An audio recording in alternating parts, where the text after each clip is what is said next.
Olá, queridos alunos, então vamos para mais uma aula de laboratório. Na aula de hoje vamos falar sobre mais alguns instrumentos utilizados em laboratórios. Por exemplo, as balanças semi-analítica e a balança analítica, o bico de Bunsen e os instrumentos que nós podemos usar junto ao bico de Bunsen, por exemplo, o tripé, a tela de amianto. Vamos falar também sobre o forno Muffler e mais alguns outros detalhes para complementar a nossa aula sobre vidrarias e instrumentos laboratoriais. Vamos lá. Esse aqui é o forno Muffler. Ele funciona como um aquecedor, como se fosse uma estufa, só que ele consegue alcançar temperaturas bem elevadas. Esse forno Muffler, ele consegue alcançar até 1000 graus Celsius. A abertura dele se dá aqui pela lateral, nessa alavanca. Nós temos esse forno aqui, ele está aquecido a aproximadamente 330 graus. Normalmente, quando nós vamos trabalhar com esses fornos, nós utilizamos materiais, recipientes com materiais que suportam esse tipo de temperatura. Um exemplo de material que suporta é a porcelana. No caso, esse instrumento aqui é um cadinho de porcelana. Para a gente não aproximar as nossas mãos de um ambiente extremamente aquecido, nós usamos uma pinça. Essa pinça, ela parece uma tesoura, né? Então a gente pega com a extremidade dessa pinça o cadinho com o material que a gente quer levar ao aquecimento e coloca ali dentro. Com cuidado, e a gente fecha esse forno Muffler. Normalmente esse forno Muffler nós utilizamos para processos de calcinação. O que seria a calcinação? É quando você precisa fazer uma decomposição de alguma substância a uma elevada temperatura. Por exemplo, o carbonato de cálcio, quando ele tem a temperatura bem elevada, em cerca de 600 graus Celsius, ele se decompõe em óxido de cálcio e também em gás carbônico. Um outro exemplo também pode ser o hidróxido de magnésio. Para ele ser transformado em óxido de magnésio, a gente precisa de uma temperatura de cerca de 300, 400 graus Celsius, mais ou menos. Também, então, esse forno aqui, ele tem essa finalidade, principalmente o processo de calcinação, decomposição térmica a elevadas temperaturas. Essa daqui é uma balança semi-analítica, ok? Ela não possui tantas casas decimais como a balança analítica e ela também não apresenta aquela cúpula de vidro, tá bom? Ela é uma balança mais simples, que é para pesagens que não sejam para massas tão pequenas. Cada balança ela vai ter uma escala que está escrito na própria balança ou no manual. Eu vou dar um zoom aqui para vocês verem que ela tem um mínimo de 0,02 gramas e o máximo de 310 gramas. Tá bem? Cada fabricante faz a balança com sua própria especificação. Então, repara que após ela ser ligada, ela pode demorar um pouquinho para poder zerar. Ela pode ficar oscilando, tá bem? Então, o ideal é esperar ela zerar e ficar fixo no zero. Então, para você fazer uma pesagem, você pode, por exemplo, usar um vidro de relógio, que é uma vidraria que simplesmente você usa para poder apoiar, por exemplo, algum reagente, alguma matéria-prima, tá bom? Então, você espera a balança estabilizar. E aí, quando ela estabiliza, você aperta o botão Tara. O botão Tara, ele serve para você ter, né, a pesagem da vidraria que está ali em cima desconsiderada, tá bem? E aí você vai ter a pesagem apenas do que você quer, do seu reagente, da sua matéria-prima. Repare que agora deu uma pequena oscilada, 0,05. O ideal é você esperar ela zerar e ficar um tempo estável, ok? Então, um exemplo de uma pesagem, né, que eu tenho um reagente, por exemplo, permanganato de potássio, tá bem? Eu tenho aqui uma espátula, então, com muito cuidado, você faz a pesagem bem perto aqui do vidro de relógio, para evitar que o material seja projetado, tá bem? Então, ó, quero pesar 1 grama, então está em 0,940, a gente vai aos pouquinhos adicionando um pouco mais, até que a gente chegue na massa ideal. Adicionar de pouquinho em pouquinho. Ó, 1,001.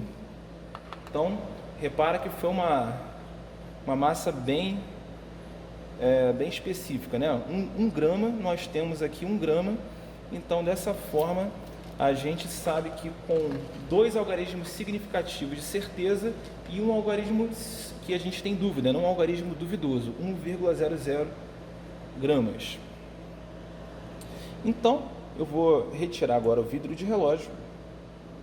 Com o vidro de relógio eu posso transferir para onde eu quiser. Por exemplo, se eu quiser fazer uma solução de permanganato, eu vou fazer a transferência para um becker, por exemplo.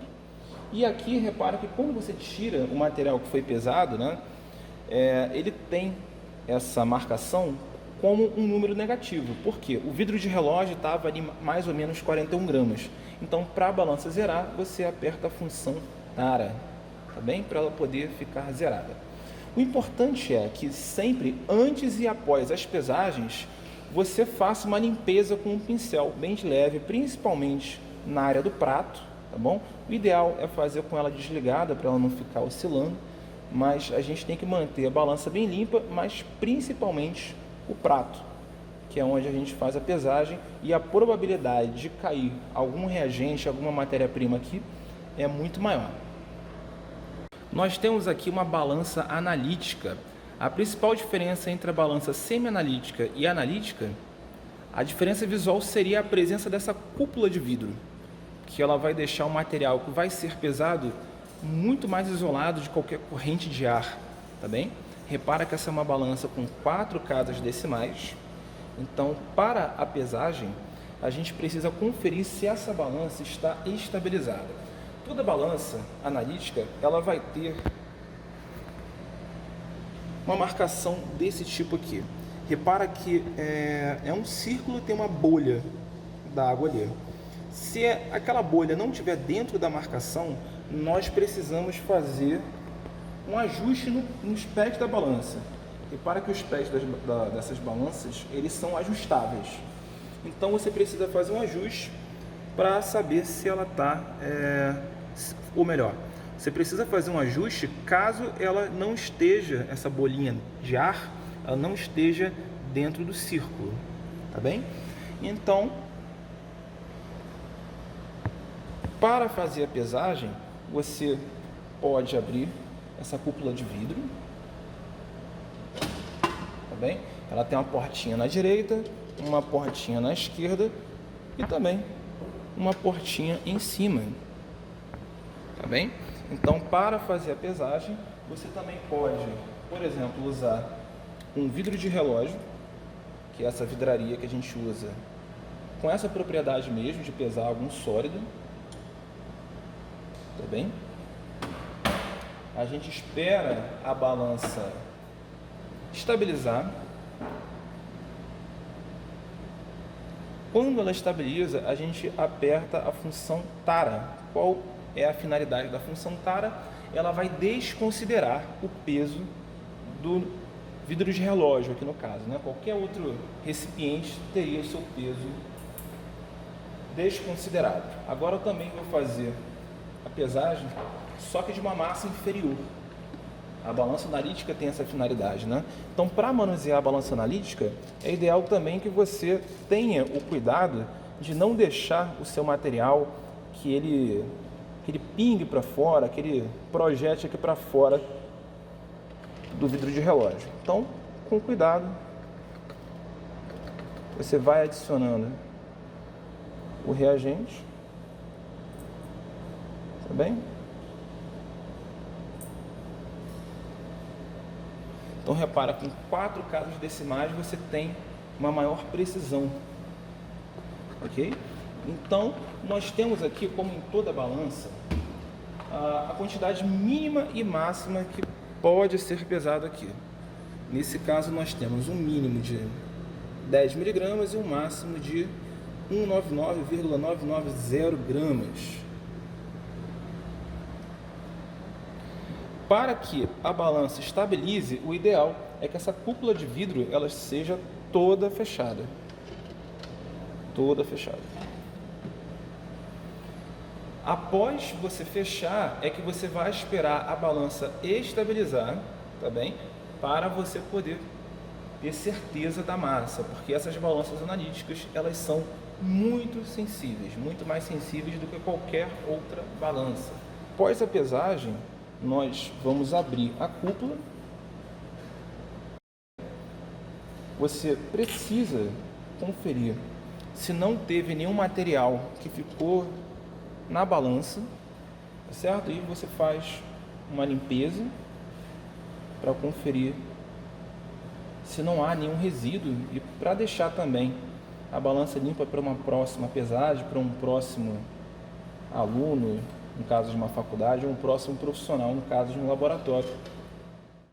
É preciso lembrar também que essas balanças, elas precisam passar por uma calibração. Então, algumas balanças fazem uma calibração automática.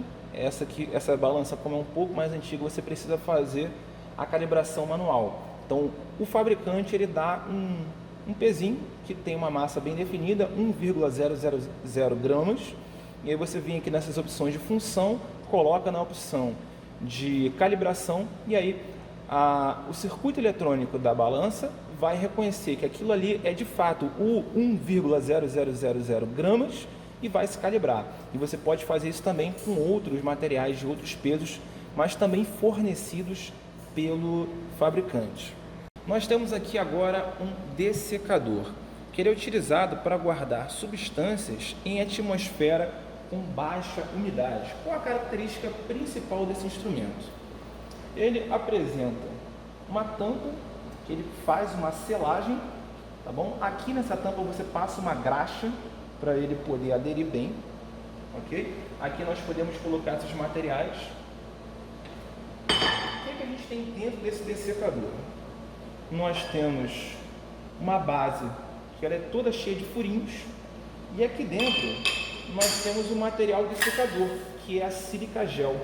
Essas esferas azuis, esse material, esse formato de esferas azuis, nós sabemos que quando ele está azul é porque ele está seco.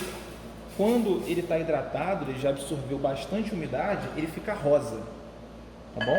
A característica de absorver a umidade é associado à sílica e a capacidade de mudar de cor é associada ao cloreto de cobalto. Então aquelas esferinhas elas são feitas tanto com sílica e cloreto de cobalto. A sílica absorve a água do ambiente, enquanto o cobalto tem a função de mudar de cor de acordo com a umidade. A partir do momento que a gente vê que essas esferas estão rosas, nós podemos retirar essas esferas, colocar numa estufa para poder evaporar a água e a gente pode reutilizar esse material. Lembrando que na boca desse recipiente a gente passa a graxa e a gente aproveita para poder fazer uma melhor selagem desse dessecador. Aqui nós temos também uma saída que nós podemos acoplar uma bomba de vácuo para poder fazer uma sucção do ar aqui de dentro e deixar o ambiente bem seco. Esses recipientes são chamados de picetes ou picetas. São muito comuns em laboratório. A gente costuma encontrar eles na área úmida do laboratório. Ele pode estar com água purificada, destilada, álcool e até mesmo acetona. Muitas das vezes ele é bem útil porque só em você apertar ele você tem a projeção do líquido. Por exemplo, se você aperta ele, né, ele consegue projetar aqui no caso a água destilada.